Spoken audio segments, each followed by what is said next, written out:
चालाकी करनी है या फिर ईमानदारी, ये तो संस्कारों की बात है।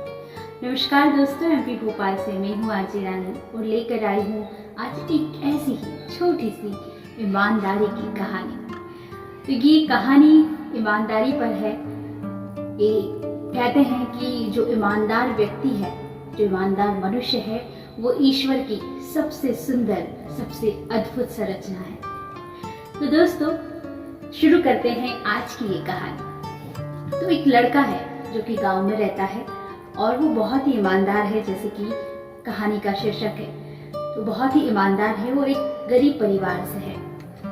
लड़का जो है वो चाहता है कि मैं कोई अच्छे बड़े शहर में जाकर के काम करूं, ताकि अपने जो परिवार को सहारा दे पाऊं या अपने आप को आगे बढ़ा पाऊं। तो ऐसे ही सोचते हुए वो सोचता है कि किसी बड़े शहर में चले जाता हूँ। तो वो कलकत्ता चले जाता है और वहाँ पर काफ़ी समय बाद ढूंढने पर उसको एक काम मिलता है। एक दुकान पर उसको एक सेठ जी के यहाँ पर काम मिलता है। काम ये होता है कि एक सेठ जी को न्यूज़पेपर और किताबें पढ़कर सुनानी होती है 5 से 6 घंटा।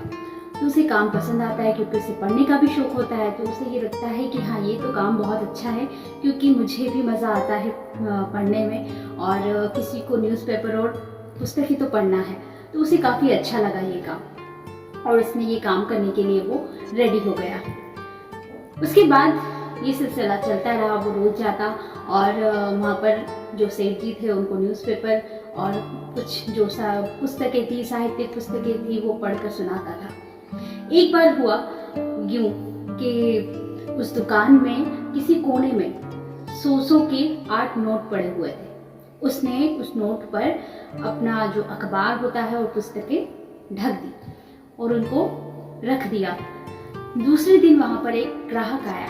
तो वो कहने लगा कि कल मेरे कुछ पैसे यहाँ पर गिर गए थे या छूट गए थे, तो आपको मिले क्या? वो सबसे पूछने लगा। तो लड़के ने कहा कि जी हाँ, आपके पैसे मिले थे। तो वो लड़के ने ईमानदारी से वो पैसे जो 800 रुपये उसको 100 के नोट मिले थे, वो उस ग्राहक को लौटा दिए। ग्राहक बड़ा ही खुश हुआ। उसे लगा कि आज के ज़माने में भी ऐसे ईमानदार लड़के हैं। तो उसने बहुत ही उसकी सराहना की और कहा कि बेटा, इसके बदले में तुम्हें क्या पुरस्कार चाहिए बताओ, तुम जो मांगोगे मैं तुम्हें दूंगा। तो लड़के ने कहा कि मुझे कोई पुरस्कार नहीं चाहिए, मुझे कोई इनाम नहीं चाहिए, मैं बस पढ़ना चाहता हूँ और जिसके लिए मुझे एडमिशन मिल जाए कहीं पर, या मेरी कोई इस काम में मेरी कोई मदद हो पाए, तो मुझे मेरी बहुत हेल्प होगी। तो जो ग्राहक थे उन्होंने उसकी पढ़ने में, आगे बढ़ने में काफ़ी मदद की और उसी मदद से और उस लड़के की ईमानदारी की लगन से यह नतीजा हुआ कि वो जो लड़का था वो एक बहुत बड़ा साहित्यकार बना, जो आगे जाकर हिंदी साहित्यकार राम नरेश त्रिपाठी के नाम से जाने जाते हैं। दोस्तों, आप सबने भी हिंदी साहित्यकार का नाम ज़रूर सुना होगा, ज़रूर अपनी किताबों में पढ़ा होगा। हम बचपन से पढ़ते आ रहे हैं, लेकिन आज इनकी कहानी के बारे में जानकर हमें बहुत ही अच्छा लगा और मुझे भी खुशी हुई कि हम उनके बारे में जान पाए कि उनकी जर्नी क्या थी।